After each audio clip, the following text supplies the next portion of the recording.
시간은 특별한 찬양의 시간들입니다. 감사라는 찬양으로 하나님께 영광 돌리겠습니다.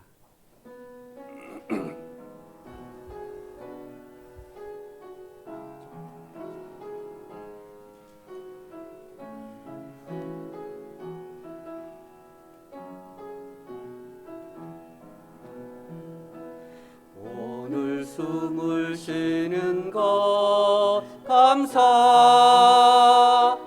나를 구원하신 것 감사. 내 뜻대로 안 돼도 주가 인도하신 것 모든 것 감사. 내게 주신 모든 것 감사. 때론 가져가심도 감사. 내게 고난 주셔서 주뜻 알게 하신 것 모든 것 감사. 주님 감사해요. 주님 감사해요. 내가 여기까지 온 것도 은혜입니다. 주님 감사해요. 주님 감사해요. 나를 사랑하신 주 사랑 감사합니다.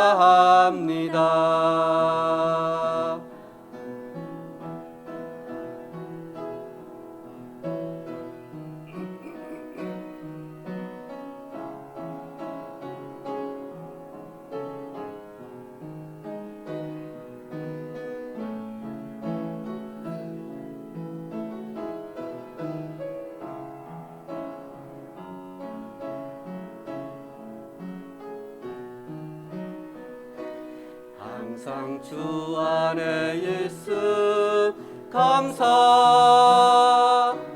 참된 소망 주심도 감사. 나 같은 사람도 자녀 삼아 주신 것 모든 것 감사. 주님 감사해요. 주님 감사해요. 내가 여기까지 온 것도 은혜입니다. 주님 감사해요. 주님 감사해요. 나를 사랑하신 주 사랑 감사합니다. 주님 감사해요. 주님 감사해요. 내가 여기까지 온 것도 은혜입니다.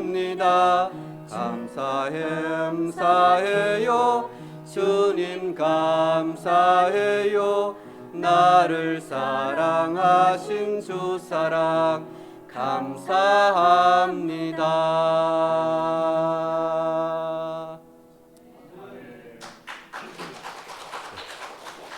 이 시간은 우리 교회에서 가장 젊고 예쁘고 또 목소리가 아름다운 4인방 소개하겠습니다. 우리 박수로 맞이해 주십시오.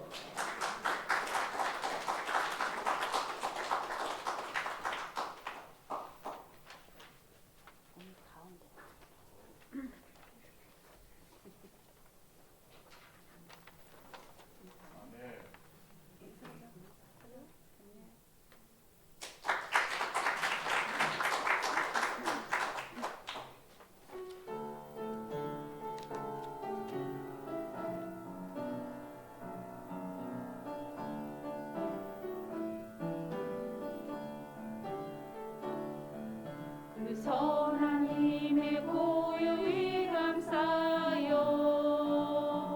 그 놀라운 평화를 누리며 나 그대들과 함께 걸어가네. 나 그대들과 한 해를 여네.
드린 예물을 위해 기도하겠습니다.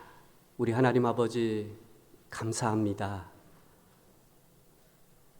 우리에게 영원한 임마누엘의 하나님이 되어주셔서 감사합니다.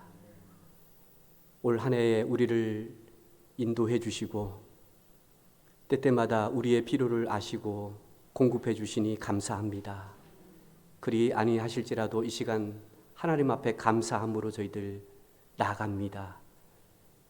우리를 날마다 새롭게 하여 주시며 또한 우리에게 은혜를 베풀어 주신 그 주님을 찬양하며 영광을 돌려드립니다. 이 시간 드려지는 감사 예물은 하나님의 사람들을 훈련하며 또한 하나님의 말씀으로 가르치는 우리 성서침례 대학원 대학교에 이 물질을 저희들 드리길 원합니다.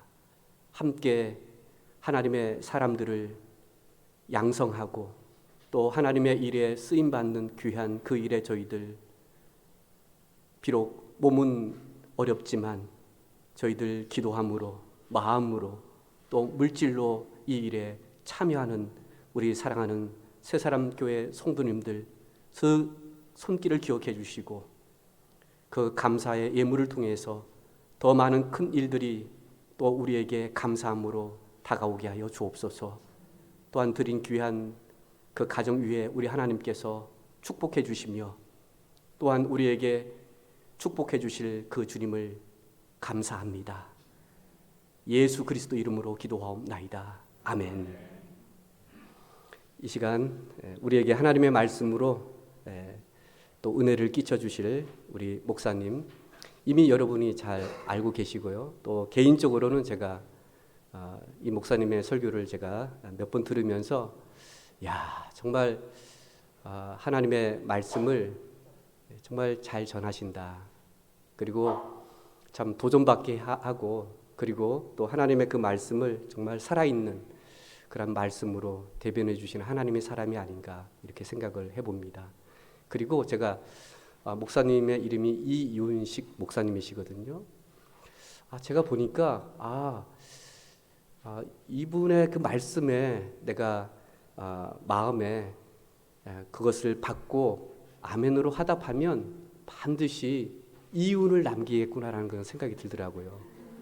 여러분이 말씀을 심으시면 반드시 거기에 큰 이윤이 2배가 아니라 50배, 100배가 되지 않을까. 또 여러분이 목사님 가정을 위해서 기도하시면 반드시 여러분의 삶에 이윤이 남지 않을까 싶습니다. 오늘 우리에게 말씀으로 전해주실 우리 이윤식 목사님 여러분 뜨겁게 박수로 맞이해주시면 고맙겠습니다.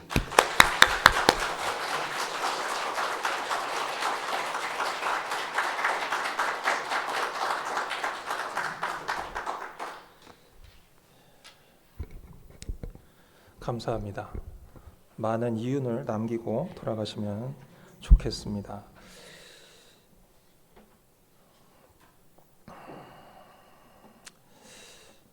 자, 아까 전에 우리 한창민 집사님 기도하시는데 제 마음이 너무 울컥했어요. 왜 울컥했냐면 우리 한창민 집사님 아플 때부터 총각 때부터 제가 봤는데 그때는 밑에 세 여동생이 있거든요. 구원받게 해달라고 병 낫게 해달라고 기도하던 거를 제가 같이 했었는데 오셔가지고 기도하시는데 정말 너무 감사하다. 아프지도 않으시고 믿음도 너무 좋아지시고 훌륭한 사모님 만나서 결혼도 잘하시고 애들도 잘 됐다 그러고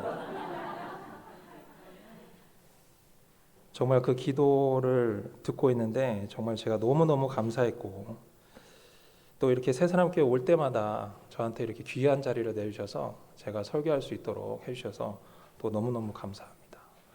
이렇게 전재산 목사님 또 원로 목사님이야 뭐 저희 작은아버지니까 어릴 때부터 봐왔고 또 우리 전재산 목사님은 신학교 때부터 알던 사이인데 계속 이렇게 같이 지내면서 같이 교제하면서 참 본받을 분이 많은 분들이다 이런 생각을 늘 하면서 늘 감사하게 그렇게 알고 지내던 사이들입니다. 그런데 저한테 굳이 설교 기회를 안 주셔도 그냥 예배에 참석해서 은혜 받고 가는 것도 너무 감사한데 이런 자리를 내주셔서 제가 설교할 수 있도록 늘 이렇게 신경 써주시고 관심 가져주셔서 너무 감사합니다. 오늘 본문은 누가복음 17장 11절로 19절 말씀입니다. 11절로 19절 말씀인데 성경책을 다 갖고 오셨나요? 어떻게 하는지 몰라서. 네, 성경으로 그냥 읽으시죠? 읽지 않겠습니다. 그러면 다 아시는 말씀이니까. 이 성경, 이 누가복음 17장 11절로 19절 말씀은 10명의 문둥병자가 나오는 그런 성경 구절이에요. 그래서 예수님에게 우리를 좀 고쳐달라고 소원하는 그런 내용이 담겨져 있고, 예수님께서 이 10명의 문둥병자를 고쳐주는 그런 내용이 담겨져 있습니다. 제가 유학생 시절이죠. 지금은 유학생은 아닙니다. 그냥 미국에 살고 있는데, 유학생 시절 함께 공부하던 목사님께서 미국 중부의 텍사스라는 지역으로 이사를 가셨어요. 그래서 한 번은 한국 사람들의 대담함을 이야기하신 적이 있습니다. 미국 중부에는 늘 토네이도의 위험이 있어요. 그래서 대피소가 있습니다. 집마다 지하에 대피소가 있고, 그리고 사람들이 모이는 대피소가 또 따로 있어요. 그래서 토네이도가 오면 온 동네에 막 사이렌이 막 신나게 울립니다. 그래서 빨리 대피하라고, 빨리 도망가라고. 그런데 처음으로 이제 텍사스 이사 갔으니까 잘 모르는데 막 사이렌이 울리면서 토네이도가 오니 빨리 대피하라고 막 방송이 나오는 거예요. 그래서 이 목사님이 너무 걱정스러워서 막 가족들을 데리고 막 신속하게 막 대피소로 막 갔습니다. 대피소에 가서 딱 보니까 미국 사람들만 있고 한국 사람은 한 사람도 없었다는 거예요. 한국 사람들은 막 사이렌이 울리고 막 대피하라고 막 토네이도가 온다고 막 난리를 쳐도 그냥 집에서 편안하게 앉아있고 전혀 도망가질 않았다는 거예요. 그러면서 하시는 말씀이, 야, 한국 사람들은 정말 대담한 사람들이다. 토네이도가 와도 도망가지 않는구나. 그래서 그 다음부터 이분도 대피소로 가지 않았다고 합니다. 자신의 담대함을 보이기 위해서.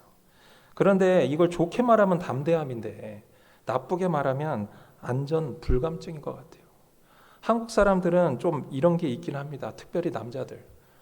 좀 대담함을 넘어서 좀 불감증에 있는 것이 있기는 해요. 그런데 우리에게는 안전에 대한 불감증뿐만 아니라 감사에 대한 불감증도 우리 안에 있다라는 것을 오늘 보게 됩니다.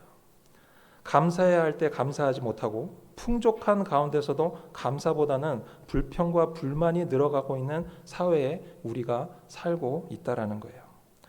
무한 경쟁 사회에서 우리는 늘 다른 사람들을 의식하며 살고, 그리고 그러다 보니까 늘 비교 의식에 빠져 있어서 남들이 뭘 하면 나도 해야 되고, 자신도 비슷한 무언가를 해야지만 속이 후련하고, 남들이 무엇을 샀다 그러면 자신도 사야만 유행에 뒤처지지 않는다 생각하면서 구닥다리 취급을 받지 않으려는 이런 착각 속에 사는 것이 우리 사회입니다. 그러다 보니까 우리는 감사보다는 불평과 불만이 우리와 더 가까운 사이가 되어가고 있습니다. 사회학자 한 분이 이런 말씀을 하셨어요. 요즘 이 시대는 암보다 더 무서운 질병이 있는데 그것은 곧 감사 불감증이다 라는 병이라고 이야기를 했습니다. 이 평가는 정확한 지적이라고 생각해요. 오늘 이 시대를 살아가는 현대인들이 불행한 이유가 바로 여기에 있다라고 생각을 합니다. 지금 우리네 삶을 옛날과 비교하면 얼마나 풍요로운 삶을 살고 있는지 몰라요.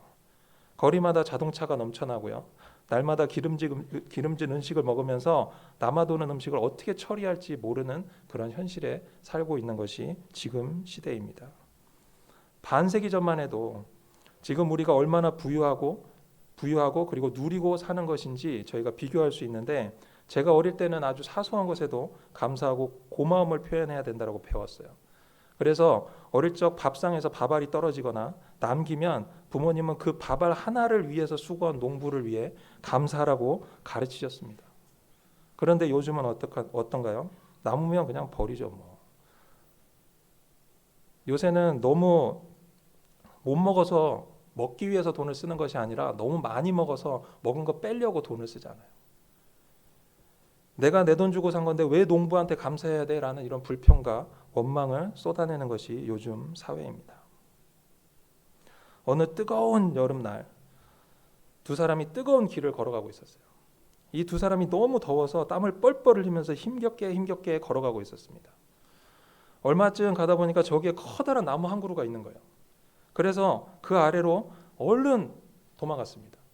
그리고 그 그늘에 탁 들어가서 아, 시원하다. 이제 좀 살겠네 라고 생각을 하고 한숨을 돌리면서 그 나무를 이렇게 탁 만져보는 거예요. 두 사람이.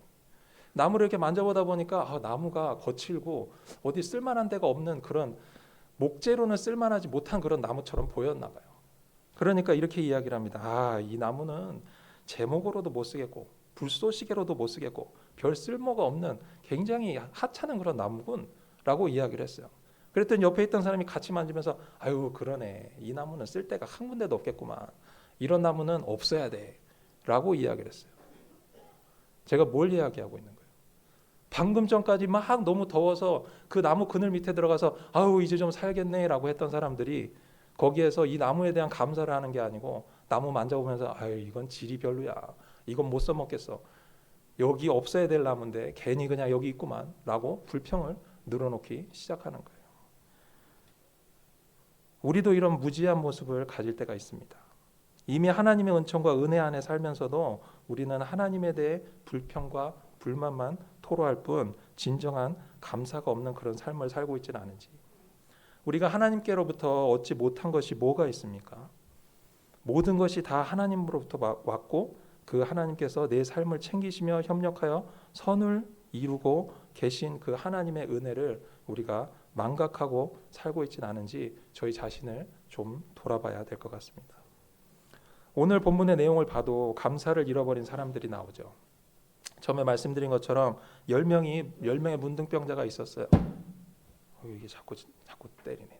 10명의 문둥병자가 있었어요. 그런데 이 10명의 문둥병자가 다 예수님께 달려와서 예수님 우리를 긍휼히 여겨주십시오라고 이야기를 합니다. 그때 당시 문둥병자는 사람들 주위에 갈 수가 없었어요. 그래서 굉장히 천대받던 그런 사람들입니다. 그런데 그들이 예수님이 지나간다는 소리를 듣고 그 어귀에서 예수님한테 소리를 막 지르는 거예요. 근처에 와서 이야기하는 것도 아니에요. 굉장히 멀리서 예수님한테 예수님 우리를 좀 긍휼히 여겨주십시오, 우리를 좀 고쳐주십시오라고 간절함으로 막 소원을 한 거예요. 저희가 간절함으로 기도하는 것처럼 정말 우리가 고침받길 원합니다라고 간절하게 기도를 했습니다. 예수님은 이런 문둥병자들의 외침을 듣고 그들을 모른 채 하지 않으셨어요. 사랑의 하나님이잖아요. 치유의 하나님이잖아요. 가시던 길을 멈추고 그들에게 말씀하십니다. 가서 제사장들에게 너희 몸을 보여라.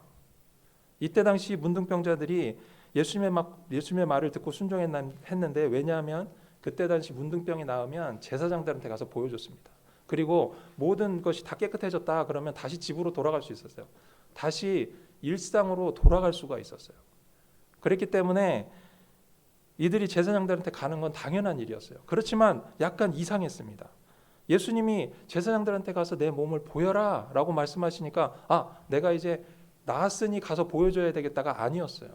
아직도 문둥병이 그대로 있는데 예수님이 가라 하시는데 이들은 거기에서 아니 이거 나서야 가죠 라고 말한 사람은 아무도 없었어요. 어떻게 보면 굉장한 믿음이 있는 사람들이에요. 10명이 다 예수님의 능력을 들었기 때문에 예수님이 분명히 내 문둥병을 고치실 거라는 확신은 있었던 것 같아요. 그래서 예수님이 제사장들한테 가라 했을 때 좀 주저주저하는 마음도 있었겠지만 돌아서서 제사장들한테 가기 시작합니다. 10명이.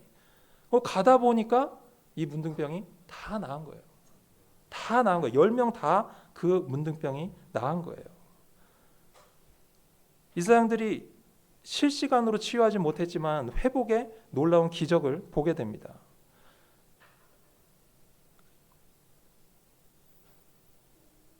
얼마나 감격했을까요? 얼마나 기뻤을까요? 예수님께서 행하신 그 능력이 얼마나 그들의 삶 가운데 큰 행복이었겠어요. 그동안 문둥병자로서 사람들로부터 외면받았고 가족들과 떨어져 살았고 아픔, 이런 아픔은 진짜 무슨 말로 다 해도 설명할 수 없을 거예요. 제가 지난주에 들어와서 수술을 하고 일주일 동안 병원에 있었어요. 근데 요새 코로나라고 병문안도 못 오고 보호자도 못 와 있는데요. 그러다 보니까 그냥 병실에 혼자 누워 있는데 요새는 그나마 화상통화도 되고 또 이렇게 오면은 잠깐 5분이라도 얼굴 보고, 사실은 뭐 저희 부모님도 매일같이 오셨어요. 그래서 제가 뭐 하러 매일같이 오냐 이러면서도 속으로는 오시면 너무 좋았어요. 얼굴이라도 한번 볼 수 있잖아요. 와이프도 계속 아침 저녁으로 있을 때 와가지고 뭐 이거 주고 저거 주고 가고 뭐 앉아서 이야기하고 가고 그러면 뭐 겉으로는 남자잖아요.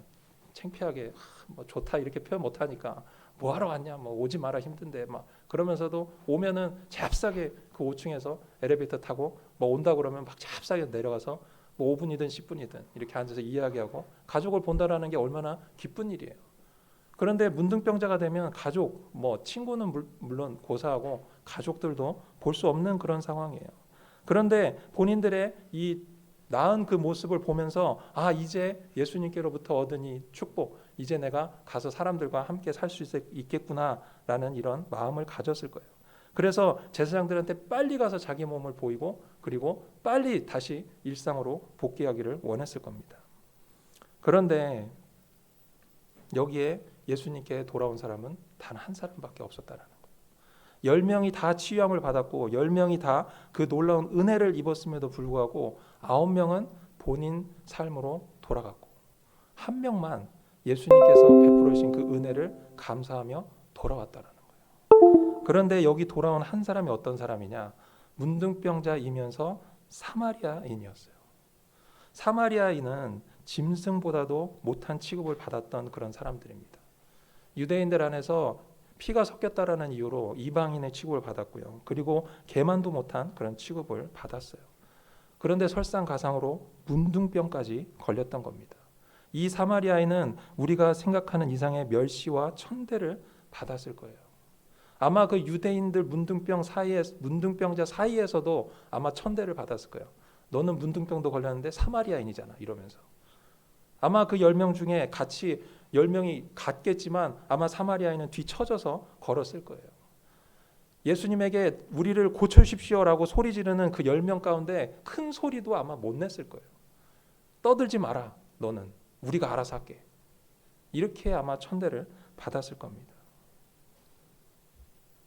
그동안 가족들에게 전염될지 몰라서 가족들과 담을 쌓고 살았고 그 수많은 세월들이 주마등처럼 지나가면서 이 예수님의 은혜로 고침받았으니 얼마나 행복하고 감사했겠어요.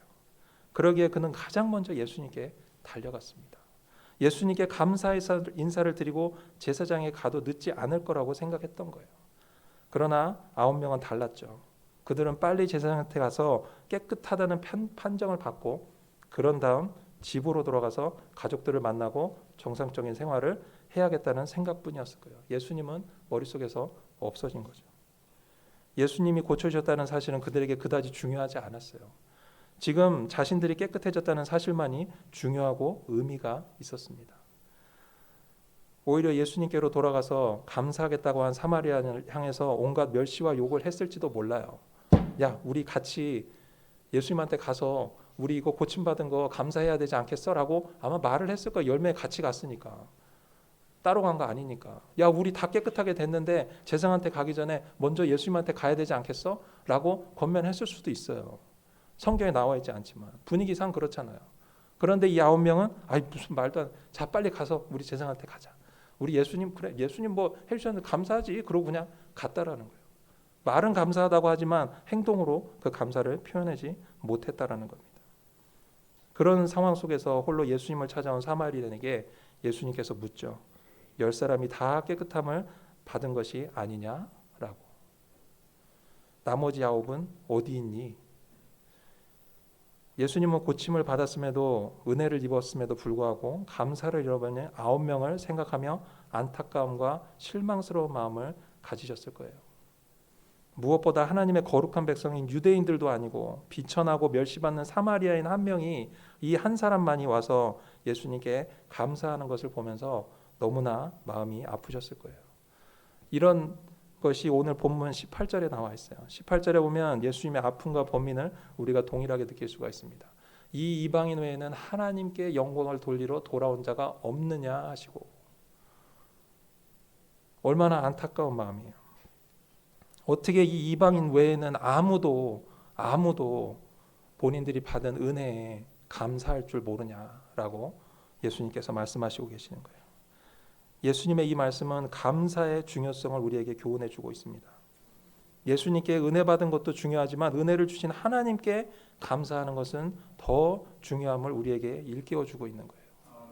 예수님은 감사를 잊지 않고 자신에게 감사를 표현하러 온 그 이방인을 일으켜 세우시며 축복하시고 그의 육체의 질병뿐만 아니라 그의 영혼의 질병도 치유해 주십니다. 오늘 우리는 이 이야기를 통해서 감사에 대해서 영적 교훈을 한 3가지 정도 받기 원합니다. 첫 번째는 무엇이냐면 주님께 합당한 감사를 돌려드리는 한 사람이 되어야 함을 교훈받고 있어요. 감사를 잃어버린 9이 아니라 감사를 드린 이 한 이방인이 되어야 한다라는 겁니다. 그리스도인들은 늘 하나님의 은혜 속에 살다 보니까 그 은혜를 귀하게 여길 줄 모르는 경우가 많이 있습니다. 여러분들 제가 이제 미국에 사니까 여기서 얼마인지 모르겠지만 여러분들 미국에서 산소 한 통을 사는데 얼마인 줄 아세요? 지금 여기 다 숨 쉬시고 산소가 있으니까 산소 사는 게 뭐 산소를 왜 사? 라고 생각하실 수 있지만 미국에서 병에 걸려서 입원을 하고 산소통을 매잖아요. 그럼 그 산소 한 통 사는데 100불이에요. 여러분들이 숨 쉬고 마시는 이 산소를 돈 주고 사야 된다고 한번 생각해 보세요. 산소 없이 사실 수 있는 분 아무도 없잖아요. 10초도 15초도 아니 뭐 길게 뭐 어떤 연예인은 보니까 막 2분 30초까지 숨 안 쉬고 막 버티긴 하더라고요. 그 2분 30초만 살 거 아니잖아요. 평생을 살아야 되고 산소가 필요한데 이 산소에 대해서 우리가 얼마나 감사하고 있냐라는 거예요. 아니 이 산소에 대해서 감사하는 것이 아니라 이 산소를 만드시고 우리에게 살 수 있게 거저 주신 그 하나님의 은혜에 우리가 얼마나 감사하고 살고 있냐라는 거예요. 늘 우리 주위에 있는 사람들을 위해서 감사하는 일도 우리는 잊지 말아야 됩니다. 부모님 때문에 감사하셔야 돼요. 나이 먹고 더 이상 감사할 부모님이 없을 때 후회하는 일이 생깁니다. 여러분들 자식들 때문에도 감사하셔야 돼요. 물론 속썩이고 내가 이걸 낳고 미역국을 먹었나 할 때도 있겠죠. 그렇지만 그 자식들로 인해서 살아갈 이유가 되잖아요. 대답이 별로 시원치가 않으시네요. 자식들 때문에 살아갈 이유가 되시잖아요. 어쨌든 아무리 속을 썩여도 그 자식 때문에 사시잖아요. 사실 내가 가진 건강으로 인해 그냥 살아 숨쉬는 것으로 인해 감사해야 하는 것이 바로 우리란 이야기입니다. 이 모든 것이 나로부터 시작된 것이 아니라 하나님의 자비하심으로부터 시작되었기 때문에 우리는 이 모든 것을 허락하신 하나님께 감사해야 합니다. 저는 이번에 한국에 들어와서 심장 옆에 제세동기라는 기계를 달았어요. 사실 20여 년 전에 심장이 기형이라는 진단을 받았기 때문에 부정맥이 심하다 뭐 이런 말은 계속 들었습니다. 너는 부정맥이 있다. 근데 이번에 의사가 보면서 부정맥이 심하다는 말이 저한테는 그렇게 와닿지 않았어요. 왜냐하면 난 원래 있었으니까. 20년 넘게 이런 심장으로 부정맥을 가지고 살았으니까. 그런데 큰 문제 없었으니까. 아프지 않았으니까 그냥 그렇게 크게 와닿지 않았습니다. 제세동기를 넣는다고 심장이 고쳐지는 것도 아니고 다만 돌연사 갑자기 죽는 거 방지하려고 제세동기 넣자는 말에 저는 그렇게 이걸 내가 꼭 해야 되나? 라는 이런 생각을 처음엔 했어요. 미국에 가서도 그런 생각을 했어요. 왜냐하면 지금까지 아무 이상이 없었으니까. 그런데 시간이 지나면서 다른 측면으로 생각해 보게 되었습니다. 내가 아직 필요한 존재이고 하나님이 나를 더 쓰고자 하시는데 내 육체의 연약함으로 인해서 주님의 일을 감당할 수 없다면 내 육체에 유익한 수술은 해야 한다는 생각이 들었어요. 주님이 나를 더 쓰시려고 그래 저는 지금 죽어서 천국에 가면 좋죠. 그런데 하나님이 나를 조금 더 쓰시려고 이거 넣고 그리고 너 그렇게 갑자기 죽으면 안 돼. 다시 살려내서 하나님의 일을 쓰시겠다고 하시면 그러면 저야 감사한 일이죠. 주님의 일에 쓰시겠다는데. 그래서 결심하고 넣기로 했어요. 이게 내 유익을 위해서 내가 하루라도 더 살기 위해서가 아니라 내가 하루라도 더 숨을 쉬면서 하나님의 일을 감당할 수 있는 자격이 되어진다면 그러면 넣겠다. 그리고 이 일로 인해서 더 주님의 일을 열심히 하겠다라는 그런 생각을 하게 되었다는 거예요. 그렇게 생각하니까 감사한 일이 생겼어요. 능력 있는 와이프 덕에 한국에 이렇게 쉽게 나와서 수술도 쉽게 받았어요. 아직 건강하게 살아계신 우리 부모님들 계셔서 저를 극진히 챙겨주시고 그리고 저를 막 뭐 아들이 하나라 뭐 더 이렇게 챙겨주시고 뭐 그럴 수도 있지만 그렇지만 어쨌든 제가 여기 수술하고 아파서 이러고 있으니까 안 아프냐 계속 물어보시고 관심 써주시잖아요. 그리고 이렇게 귀한 자리에서 설교를 할 수 있는 기회가 저에게 주어졌잖아요. 또한 이번에 다시 한번 느낀 거지만 수많은 사람들이 제가 수술을 한다고 페이스북에 이렇게 글을 올렸는데 정말 너무 많은 사람들이 빨리 회복되길 원한다, 잘 되길 원한다, 기도해 주겠다, 이런 사랑의 표현들을 보여주는 걸 보면서 아직 내가 아직 그렇게 인기가 없진 않구나, 사람들이 아직도 내가 빨리 회복돼서 하나님의 일에 열심히 사용되어지길 원하는구나 라는 이런 생각을 했어요. 이 모든 것들이 감사의 이유가 되고 감사의 조건들이 되었다라는 거예요. 우리 모두 주님이 허락하신 은혜에 합당한 감사를 올리는 새사람교회 성도님들이 되시기를 간절히 소망합니다. 두 번째, 감사는 즉시 하는 것을 교훈받게 돼요. 고침을 받은 사마리아인은 예수님께 와서 감사를 표현하기보다 가족들을 보고 싶었을지도 몰라요. 솔직히 그렇잖아요. 당장 정말 너무 보고 싶은 가족이 있지 않았겠어요? 나머지 9명과 똑같은 그런 마음이었을 거예요. 하지만 그는 그러한 욕구를 내려놓고 자신의 삶에 은혜를 허락하신 예수님께 다시 달려가 그분께 감사를 드렸습니다. 우리 역시 이 사마리안처럼 감사할 이유가 있을 때는 그 감사를 뒤로 미루지 않아야 돼요. 즉시 감사하는 자가 되는 것이 좋겠습니다.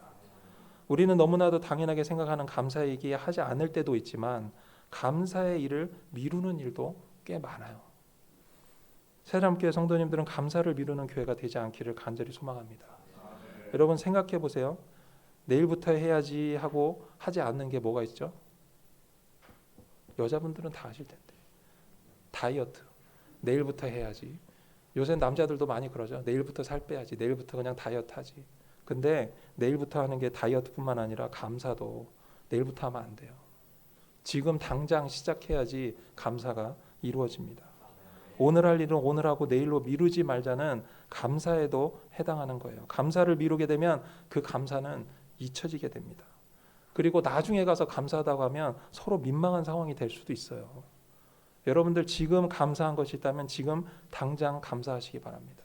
하나님이 우리에게 주신 것에 감사한다면 나중으로 미루지 마세요. 그 즉시 감사하시고 표현하시고 나누시기 바랍니다. 우리가 즉시로 받은 것에 즉시로 감사하는 것 중에 하나가 있어요. 그건 뭐냐면 식사기도예요. 그리스도인들은 누구나 밥상이 나오면 뭐부터 하죠? 식사기도부터 합니다. 감사기도잖아요.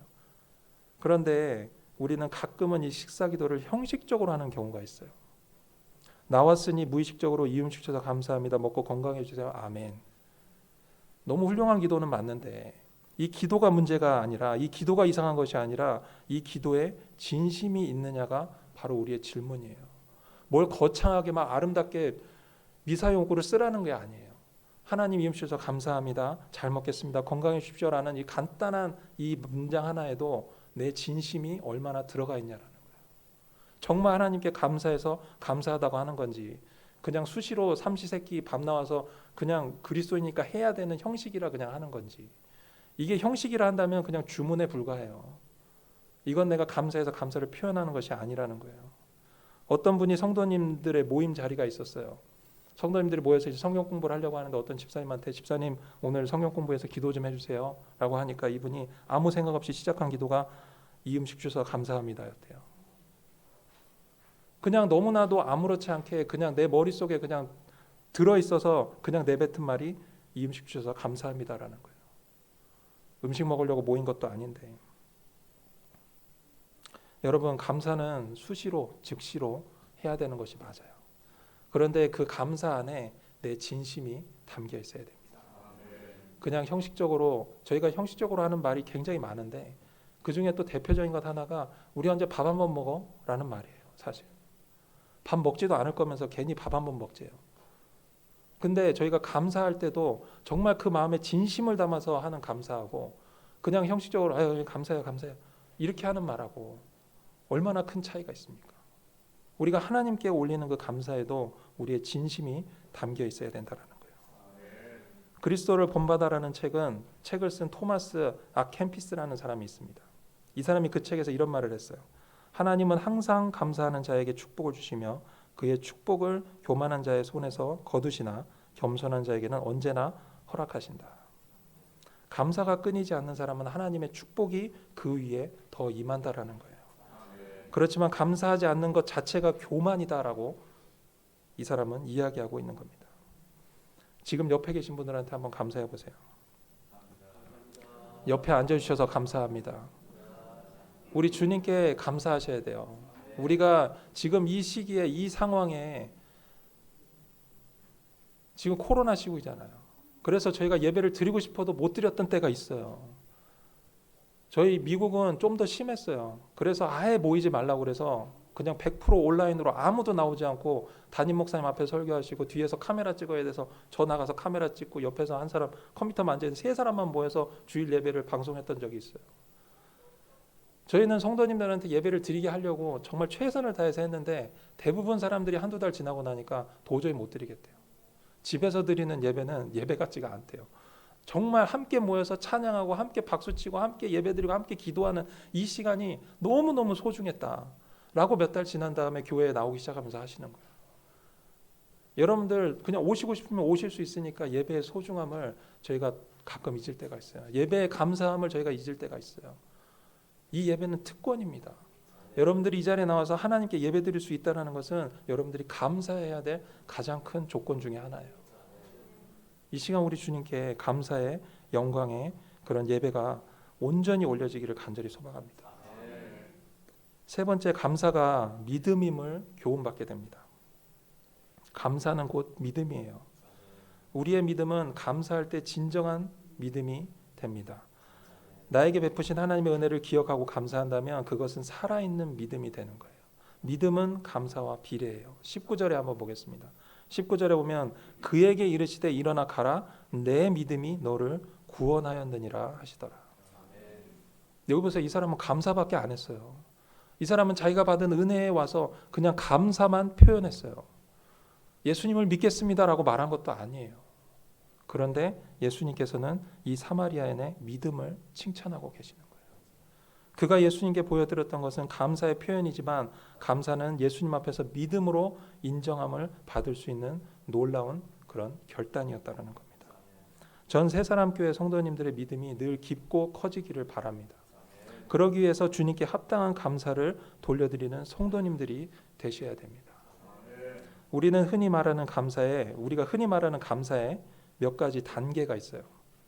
그 첫 번째 단계는 뭐냐면 받아서 하는 감사예요. 무엇인가를 간절히 구하고 난 다음에 그것이 얻어졌을 때 하는 감사를 말하는 거예요. 그래서 용돈이 필요해서 아버지한테 달라고 졸랐어요. 그것을 손에 받아 쥐었어요. 그때 아이가 아버지께 감사합니다라고 하는 1단계의 감사를 이야기하는 거예요. 이만큼 받았으니 감사합니다라는 조건적인 감사라는 거예요. 이런 감사도 귀한 거죠. 받았으니까 감사를 해야죠. 받고도 감사는커녕 불평하는 사람도 있으니까 왜 이거밖에 안 주냐 이러면서. 그러나 이 정도의 감사는 초보적인 1단계의 감사라는 거예요. 두 번째 감사는 비교해서 하는 감사예요. 어제보다 나아진 오늘을 감사하는 거예요. 남들보다 나은 나의 삶에 대해서 감사하는 거예요. 남들에게 없는 것을 가진 것에 대해서 감사하는 겁니다. 그러나 이런 감사는 나보다 더 나아 보이는 그리고 많아 보이는 그런 사람이나 환경이 오면 감사가 식어질 수밖에 없어요. 정말 세 번째 저희가 해야 되는 감사는 찾아서 하는 감사입니다. 기억해서 하는 감사라는 거예요. 감사한 일이 무엇일까? 자꾸만 찾아내고 감사하는 거예요. 찾아보면 감사는 많아지고 그 수치도 굉장히 높아질 수밖에 없습니다. 자꾸 기억하고 찾다 보면 전혀 감사할 수 없는 환경에서도 그런 가운데서도 감사의 찬송을 부를 수 있게 되는 거예요. 사랑의 원자탄이라는 별명을 가지고 계신 그리고 책을 쓰신 우리 손양원 목사님이 계세요. 굉장히 오래된 분인데 순교자 손양원 목사님은 여순 반란 사건 때 사랑하는 아들 둘을 공산당 폭도들에게 잃게 됩니다. 어렵사리 두 아들의 시신을 수습해서 장례식을 하게 됐어요. 그리고 식순이 진행되고 마지막 답사 시간이 됐습니다. 그때 손양원 목사님께서 흰 두루마리하고 누런 두건을 쓰고 그 앞에 나오셨어요. 그리고 이렇게 답사를 시작하셨어요. 여러분, 내가 어찌 긴 말의 답사를 드리리요? 내가 아들들의 순교를 접하고 몇 가지 은혜로운 감사의 조건을 이야기함으로써 답사를 대신할까 합니다. 라고 하면서 이분이 10가지 감사를 이야기하셨어요. 두 아들의 순교한 그 장례식에서. 첫 번째, 나 같은 죄인의 혈통에서 순교의 자식들이 나오게 하셨으니 하나님께 감사합니다. 두 번째, 허다한 많은 성도들 중에 어찌 이런 보배들을 하필 내게 맡겨주셔서 두 아들을 이야기하는 거예요. 그 점 또한 감사합니다. 세 번째, 삼남 삼녀 중에서도 가장 아름다운 두 아들 장자와 차자를 바치게 된 나의 축복을 하나님께 감사합니다. 넷째, 한 아들의 순교도 귀하고 귀하거나 하물며 두 아들의 순교리요 하나님 감사합니다. 다섯 번째, 예수 믿다가 죽는 것도 큰 복이라 하거늘 하물며 순교리요 하나님 감사합니다. 여섯 번째, 미국 가려고 준비하던 내 아들 미국보다 더 좋은 천국에 갔으니 내 마음 안심되어 하나님 감사합니다. 일곱째, 나의 사랑하는 두 아들을 총살하는 원수를 회개시켜 내 아들 삼고자 하는 사랑의 마음을 주신 하나님께 감사합니다. 여덟 번째, 내 아들로 말미암아 무수한 천국의 아들들이 생길 것이 믿어지니 우리 아버지 하나님 감사합니다. 아홉 번째, 이 같은 역경 중에서 이상 8가지 진리와 하나님의 사랑을 찾는 기쁜 마음, 여유 있는 믿음 주신 우리 주님께 감사합니다. 끝으로 나에게 분수에 넘치는 과분한 이 큰 복을 내려주신 하나님께 모든 영광을 돌립니다 라고 답사를 했다라는 거예요. 두 아들이 죽은 그 장례식에서 두 아들이 순교당한 그 일에 이분은 10가지 감사를 찾아서 감사를 했다라는 거예요.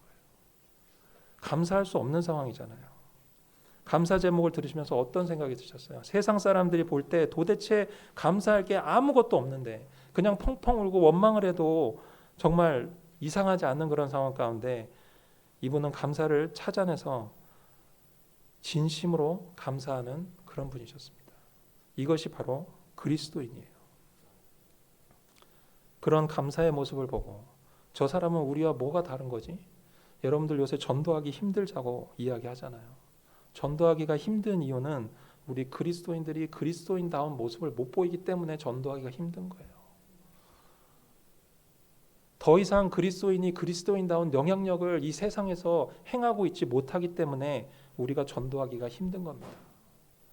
나의 삶이 누군가 봤을 때, 교회 다니지 않고 예수님을 모르는 사람들이 봤을 때 저 사람은 뭐지? 뭔데 왜 저런 상황에서 감사를 하지? 뭔데 왜 저런 상황에 기쁨이 있지? 뭔데 왜 이런 상황에 이건 감사할 일이 아니라 원망할 상황인데 왜 하나님께 감사한다고 저런 감사의 표현을 하지? 라는 그런 모습을 보면 그 사람들이 예수님을 찾아보지 않겠어요? 아, 나도 감사하고 싶은데, 나도 행복하고 싶은데, 나도 기쁨이 넘치고 싶은데. 이것이 바로 전도의 방법이에요. 이제 말씀을 마치기 원합니다. 여러분에게 질문하고 싶어요. 오늘은 추수감사주일입니다. 그렇죠? 얼마나 감사를 표현하며 살고 계세요? 가족이나 친구들에게 언제 여러분은 감사하다고 말해본 적이 있으세요? 사랑받는 남편과 아내가 되고 싶으시면, 자식이 되고 싶으시면 감사한다고 자주 말하시기 바라요. 옆에 있어서 감사합니다. 그냥 나랑 살아줘서 감사합니다. 그냥 살아 숨 쉬는 것만으로도 감사합니다. 나에게 무엇을 해줘서가 아니라 정말 그 존재만으로 감사하면 서로에 대한 신뢰와 그리고 서로에 대한 사랑이 더 깊어지리라고 믿습니다. 데살로니가전서 5장 18절에 이렇게 말하고 있죠. 감사는 하나님의 뜻이다. 범사에 감사하라. 이는 그리스도 예수 안에서 너희를 향하신 하나님의 뜻이니라. 사랑하는 성도 여러분, 우리가 감사할 조건이 있을 때만 감사하기보다 범사에, 즉 수시로, 즉 감사할 것이 없어도 감사할 것을 찾아 감사할 줄 아는 그런 그리스도인이 되기를 간절히 소망합니다. 이런 말이 있어요. 내가 웃는 것이 기뻐서 웃는 것이 아니라 웃어서 기쁜 것이다 라는 말이 있어요. 감사도 똑같은 것 같아요. 감사할 이유가 있어서 감사하는 것이라 감사하기 때문에 감사할 이유들이 계속 생기는 거예요. 오늘 추수감사주일에 우리 주님께 1년 동안 우리를 지키시고 인도하시는 애 감사하며 또한 주변의 이웃들과 가족들이 보여주신 작은 배려와 은혜에도 풍성한 감사를 표현하시는 우리 성도님들 되시기 바라고, 치유를 받았음에도 감사 불감증에 걸려서 예수님께 합당한 감사를 돌려드리지 못한 9명의 유대인이 아니라 사마리아임에도 불구하고 예수님께 즉시로 와서 합당한 감사를 주님께 드린 믿음의 사람들이, 믿음의 그리스도인들이 되기를, 다 그런 분들이 다 되시기를 간절히 소망하면서 오늘 말씀을 맺도록 하겠습니다. 기도하겠습니다. 하나님, 감사합니다. 저희가 입을 열어 주님을 찬양하고 감사할 내용밖에 없음을 이 시간 주님 앞에 고백합니다. 주님은 거룩하시기에 정말 저희들 주님 앞에 설 수 없는 그런 비참하고 정말 지옥에 갈 수밖에 없었던 우리들을 주님께서 그 아들을 보내시고 그 피로 우리를 사시고 정말 자녀 삼아 주시고 주님 앞에 예배드릴 수 있는 이런 귀한 특권을 주셨음을 인해서 주님 감사합니다. 이 귀한 특권, 그리스도인으로서의 이 귀한 특권을 저희들 잊지 않고 늘 주님께 받은 것을 감사하게 하시고, 또한 받은 것에 감사하는 것뿐만 아니라 저희들 주위에 있는 모든 것들을 찾아내어 주님 앞에 감사로 영광을 돌리는 그런 모습들이 있게 하여 주시옵소서. 그로 인해 그리스도의 사랑과 그리스도의 복음과 그리스도의 은혜가 우리 삶을 통해, 이 새사람 교회를 통해 이 믿지 않는 사람들에게 전달되어지게 하시고 그들이 주님을 보게 하시고 주님께로 돌아오는 놀라운 역사도 일어나게 하여 주시옵소서. 주님, 다시 한번 주님께 감사합니다.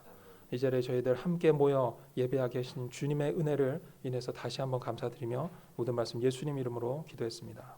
아멘.